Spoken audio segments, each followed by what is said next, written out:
Cool. Okay. Actually, thinking about at some point, if you don't mind, I might just hand you the. Yeah. Hello, everyone. Have Tyler with us, and Tyler actually too is really interested in getting involved. Have you worked with bees yet? No, I haven't. Haven't. Okay. So, all the more reason for me to have my crap together here. We'll start with lighting the smoker. As much as I hate to admit it, the other day I was looking up videos of beginners opening and working their beehives, and I, as much as I was finding it humorous, I also thought, it's really important, because when I think back on the first year that I had bees, second year, even third year, I made some really crucial mistakes, and that's where I thought I'd just do a video of just kind of going over the basics of just even approaching a hive, whatever. With a smoker, I find that using burlap bag is one of the best fuels, and so what I usually do is just light a piece of newspaper, get it going, and then put my burlap on top of that. I'm sure I had another larger piece that wasn't used up, but maybe not. But anyways, just keep billowing it and get it going well. And don't work your bees without smoke. I was actually amazed how many videos I saw of people opening beehives without using smoke, and then being really amazed at and questioning why the bees were so aggressive. So it's a good idea. Always use smoke. It alleviates stress for you and the bees, and it's always a good thing. And then I always like to, as well, like especially this time of the year where there's no honey flow or anything going on, the bees are stressed easily, and so it's good to smoke the front entrance and then the top as well, if they are there. These are some of the nucs that were overwintered, or that have overwintered so far. And so today is about 51 degrees, and so I'm just kind of curious to see what I'm going to find. And actually, I'm finding a really nice little winter cluster. This is the first one. I'm quite happy with that. They're still not up to the top, which is good. It means they still have feed left. You can see some of the feed there, so that's good. They should be fine. I'm toying with the idea of giving them some pollen sub, which, for those of you may not know it, your nectar or your honey is your bee's carbohydrate source, and then your pollen or pollen substitute is their protein source. And when you give them pollen sub, it starts to stimulate brood production. And so one of the things that I'm weighing, with this being, was it the 20th of February? I think. Yeah. Or 19th of February. I'm struggling with, I don't want to stimulate them to start too early. Definitely by the 1st of March, if you get a mild day, I would definitely recommend giving pollen sub. But kind of interested, because actually here, I'll do, Tyler, can I hand this to you? Absolutely. I'm just curious to see if I take off a little chunk of this stuff. I am going to guess, you can kind of move the bees a little bit. Just kind of curious to see how quickly they might be drawn to that. Doesn't look like there's any initial interest, but anyways, let's crack this one open here. See if there's anybody home here.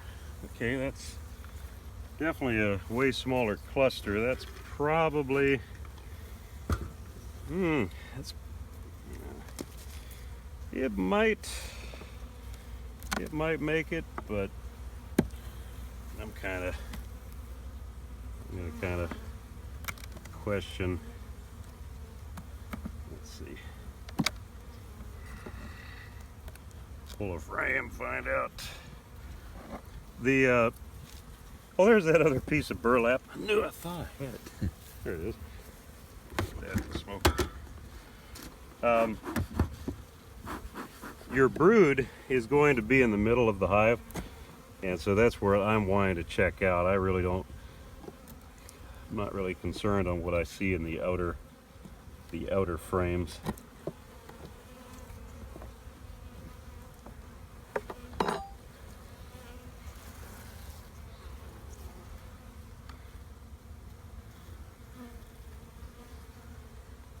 This was a old queen cell that we gave her early last summer. So this is one of our queens. And there's the queen. There. Where at, Cap? Right here. Okay, yeah. And she actually had an egg stuck to her rear. It's one of the most embarrassing things that can happen for a queen. Especially on YouTube. But no, it looks like she is starting to lay, so we'll see. This side should definitely be fine. This one might have gone to a somewhat critical threshold, which is not going to let them maybe be able to build up as much as they need to keep that. Yeah, this one looks like it's definitely thriving. Yeah, that one's a really nice. That's probably at least, good 4 frames of bees, which, for an overwintered nuke, that's perfect. Okay. So, but what we'll do, I'm gonna start putting my gloves on so I don't get my hands all sticky with this stuff. But we'll go ahead and give them some pollen sub.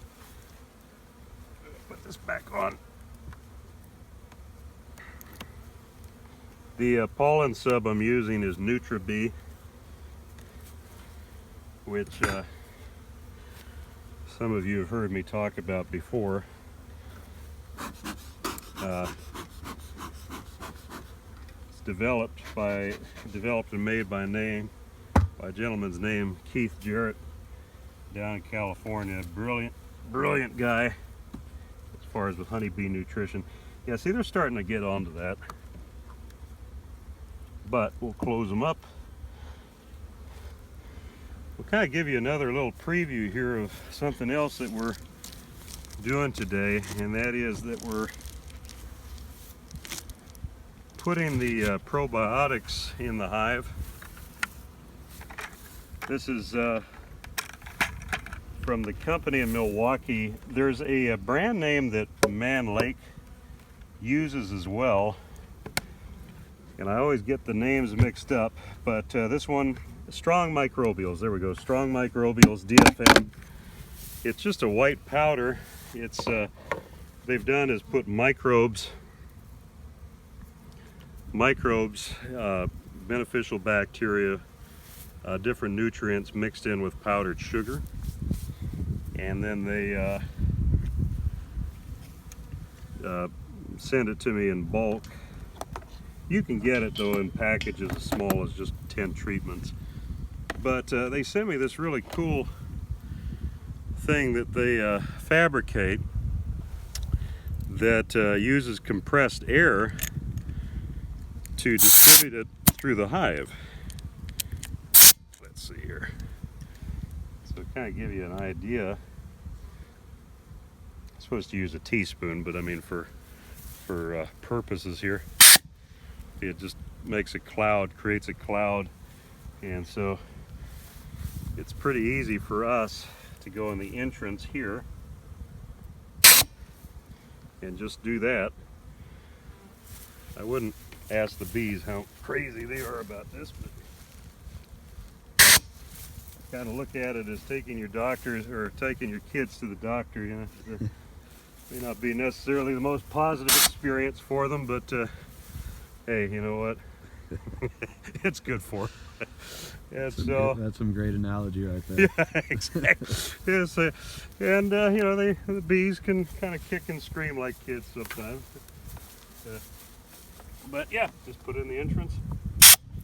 Quick burst of air, and yeah, I like this actually. Yeah, this could see this going really. Oh, did I do that one already? Yeah. See this actually going pretty quickly and efficiently. And yeah, anyways, go down the line, do this, and then maybe do some more videos of us checking some nucs. Tell me when you start it. All right. Okay, so I've got Tyler here with me, and it's really neat because Tyler is looking at this being his first year, 2020, of getting into bees. So I've been encouraging him to ask questions as we go along. And these are some of the nucs. Now, even though there's not bees, and that's one thing I want to reiterate again, whenever you open up a hive, use smoke.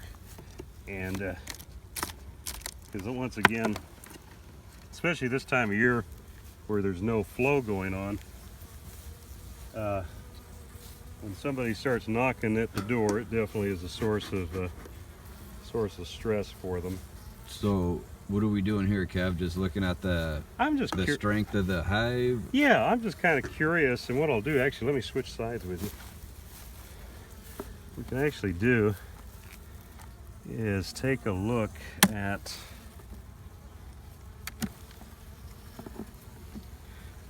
a couple of the inner frames to see. I'm thinking probably from the way the cluster is looking that if they did have brood, it would probably maybe be already on the second box. But curious, that we'll take the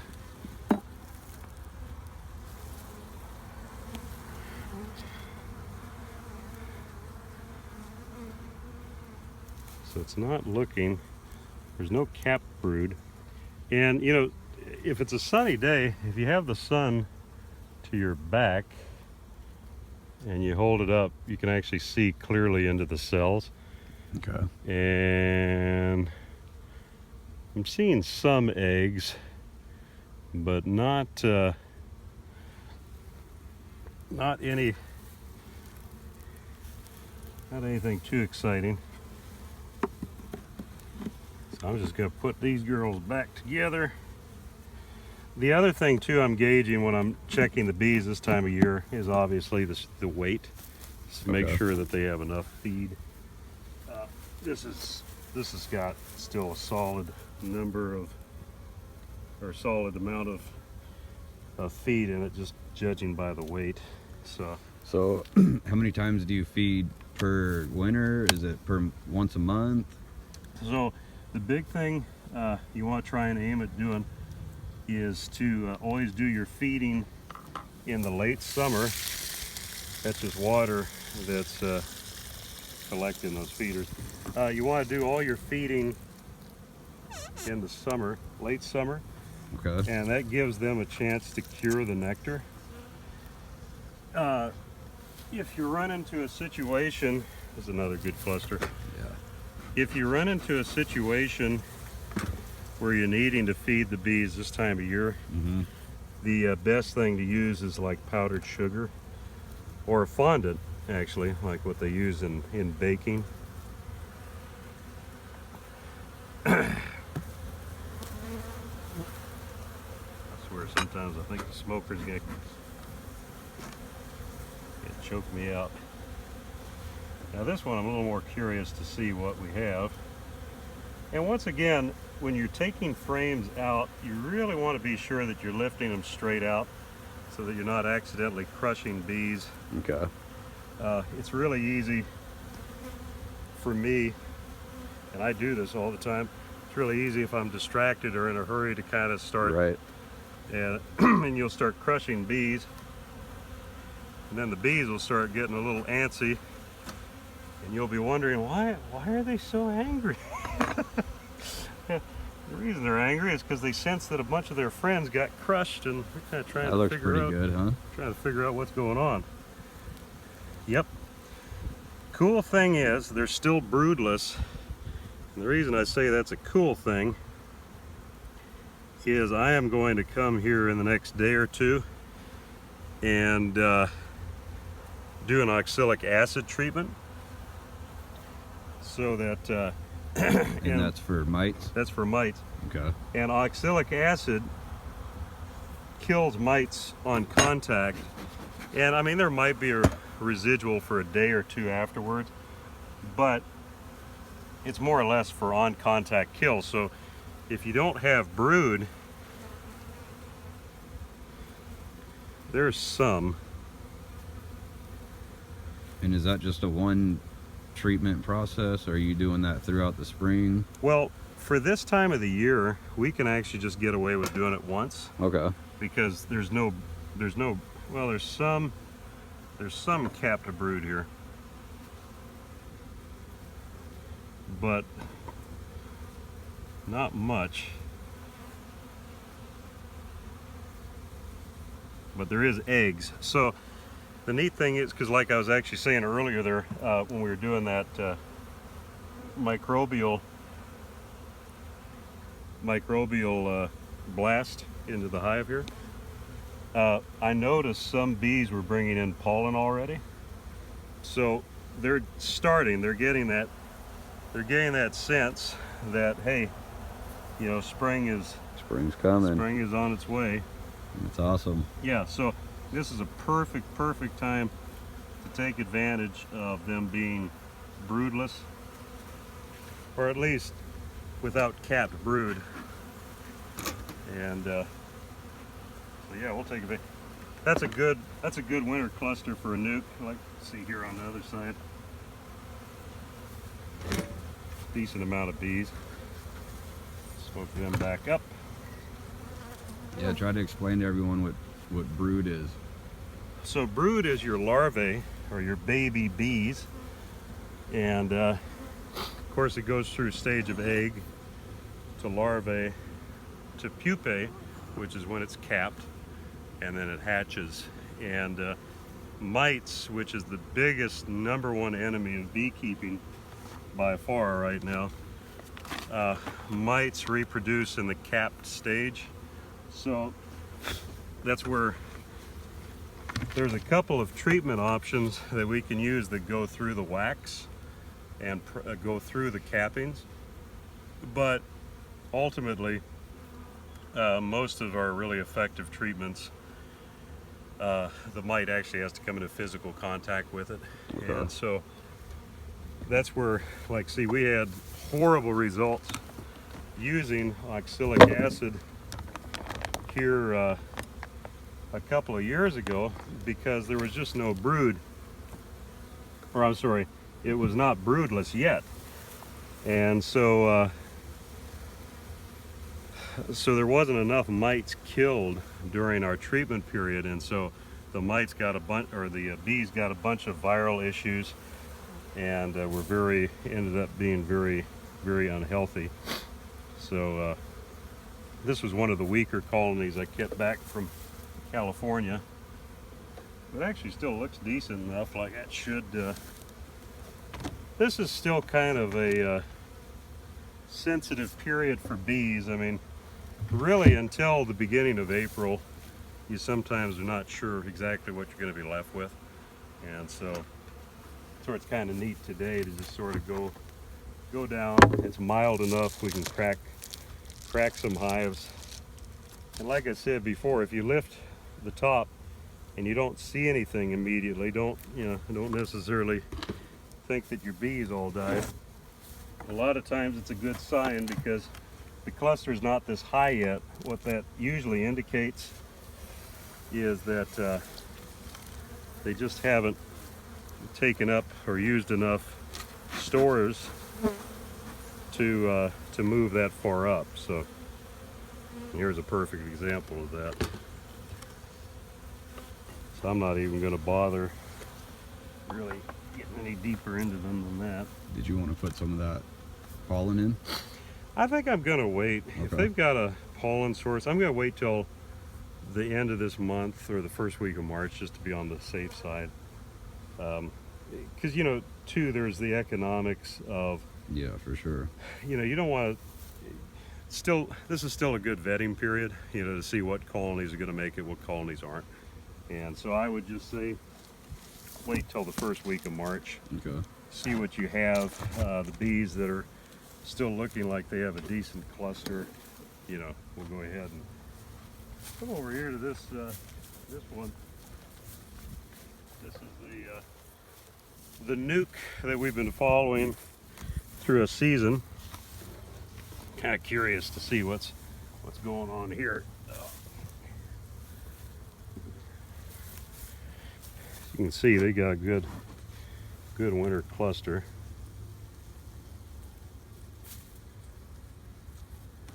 Really nice winter cluster.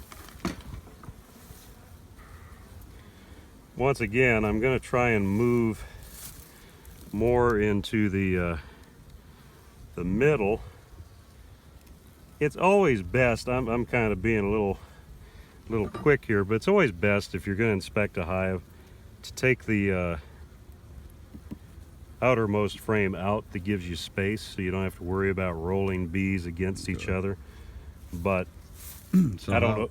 Oh, sorry, Kevin. No, I was just gonna say, I don't know if you noticed, but I had enough room already, so I just pushed that one far enough away so that we've got room to pull this frame. Because the thing is too, is that when you're pulling a frame out of a brood area, there's also always a good chance of the queen being there. Yeah.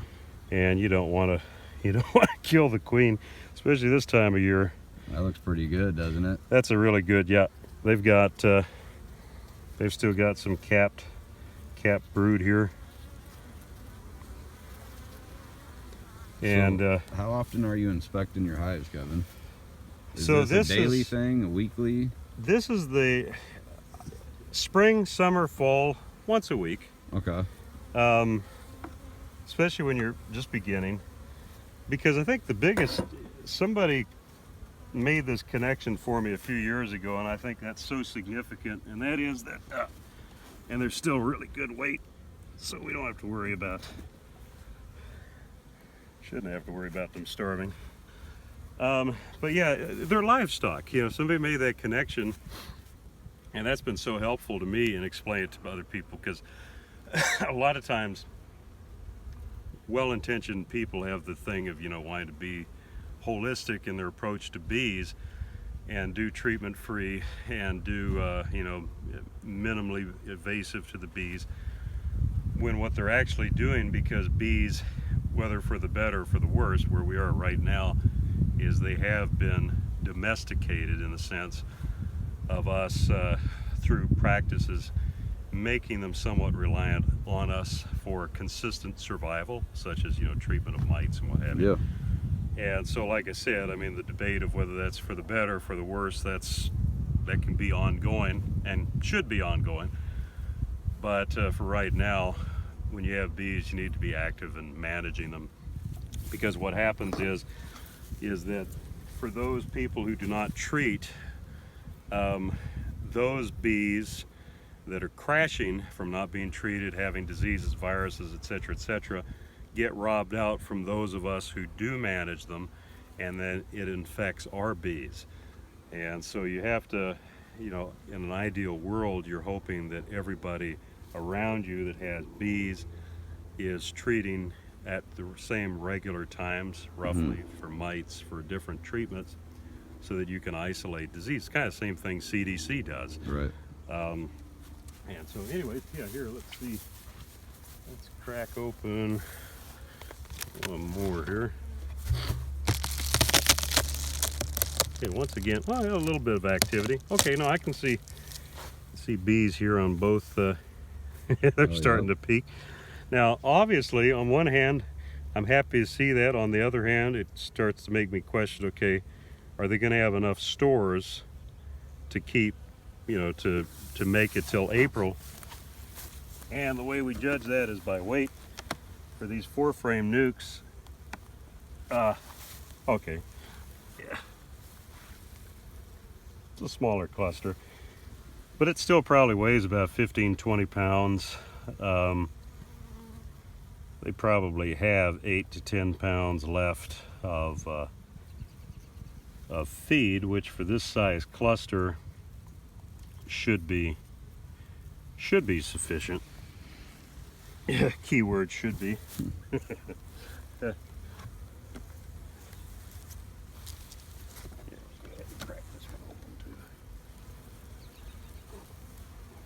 Okay, here's another one. Now this one here, bottom look like, yeah.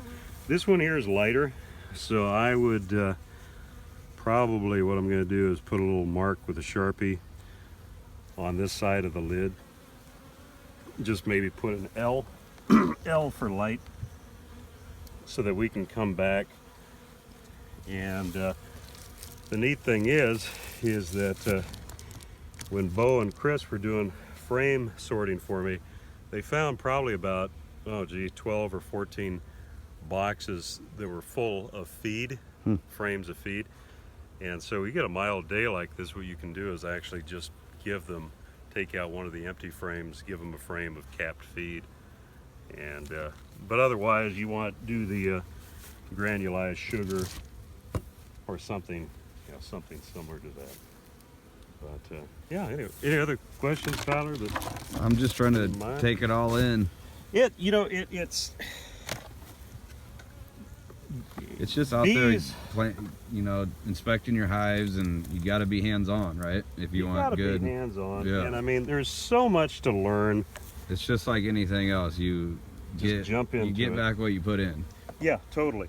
And you just have to jump in, because I mean, right. The thing is that, I tell people, I love using an example that, I've been working with bees for 20 years, and I am still learning every day. Right, I bet. And so it just never ends.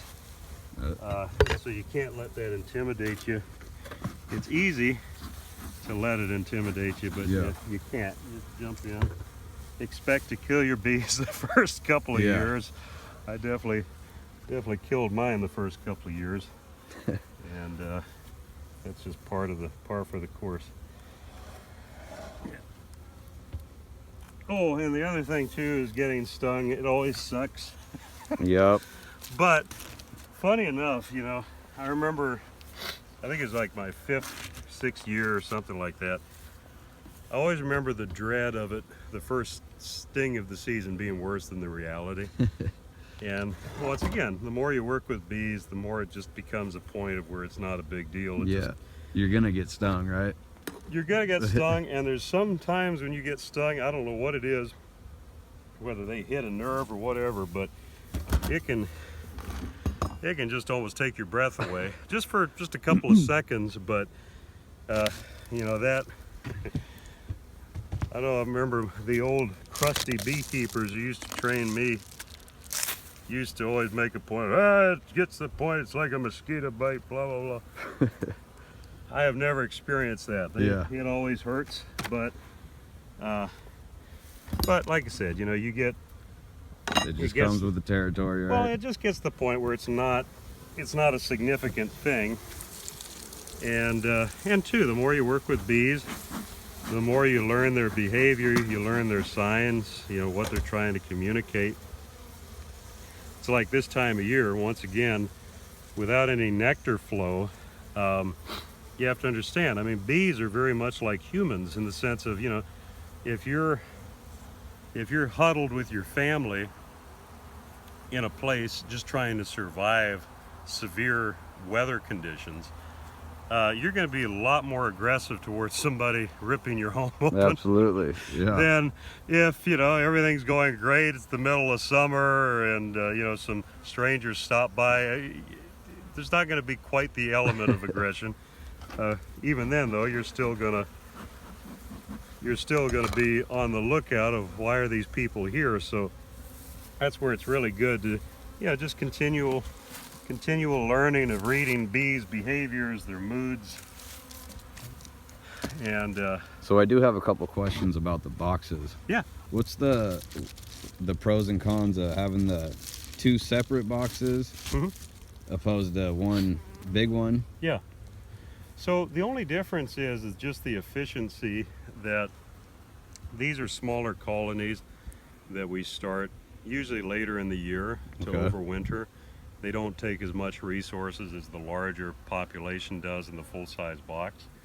However, too, a lot of times larger clusters, makes sense, have a easier time managing their temperature and the cluster, just the cluster dynamics as far as ventilation, heat, cold. But no, these are nucs. They're called, or they're short for nucleus colonies, smaller colony of bees that we just made splits. All of these have our queens that we raised in them, and so that's another kind of a neat thing, is that so on the breeding side of it, we're able to observe how are they doing over the winter. What are some of their behaviors, and we'll have a clearer picture of that obviously by the beginning of April, where hopefully not half of them are dead. Right. It can happen. They're looking good, but eventually will you switch these into the bigger boxes? Yep. Okay. Yep. Yeah, each one of these, either that or here's with making increase, if you want more bees, there's a good chance too what we might do is, as they fill up both boxes, we'll pull each one of these off as splits themselves and start other colonies with it. Just give them their own separate queen cell, or queen, most likely queen cell, and just continue to make. So you'll introduce a queen. Okay. Yeah, through a cell, so one that's not hatched yet. Okay. I don't know if you saw in that first nuke, I pulled off one of the older queen cells, but probably use those, because those cost us maybe $1.50, $2 to produce for ourselves. Okay. Versus spending $38, $40 on a mated queen. That's a no-brainer. Well, once again, pros and cons, but because once again, mated queen, there's always the chance of the colony rejecting her, but if she's accepted, she starts laying more or less right away, so you're not having the downtime. With a queen that's hatching, you're going to have probably at least a 14-day period from the time she hatches to when she starts to lay. Okay. And when you take into consideration in spring, summer, a queen can lay 1,500 eggs a day on average. Wow. That over a 2-week period, that's significant. Absolutely. So if you're introducing a queen, what's the odds of them accepting her? Is it pretty good? Do they usually accept her? For a mated queen, there's a couple of things you can do to heighten the probability of her being accepted. The main thing is obviously make sure that there's a candy plug that delays her being released by 2 or 3 days. And then also feeding the bees stimulates a honey flow, and so it's kind of like us. If the economy is going great, we can put up with a lot of stuff. Right. Yeah. It's the same thing with bees. They're not as likely to reject her if they've got a good flow going on. Okay. And they sense that all is good in the world. Yep, makes sense, right? Yep, exactly. Yeah, no, but they're looking good. I think that's all the probing and prodding for today. And right on. Well, I appreciate you bringing me out here, Kevin. yeah, no, thank you, Tyler, Sure. and thank you all. Yeah, thanks.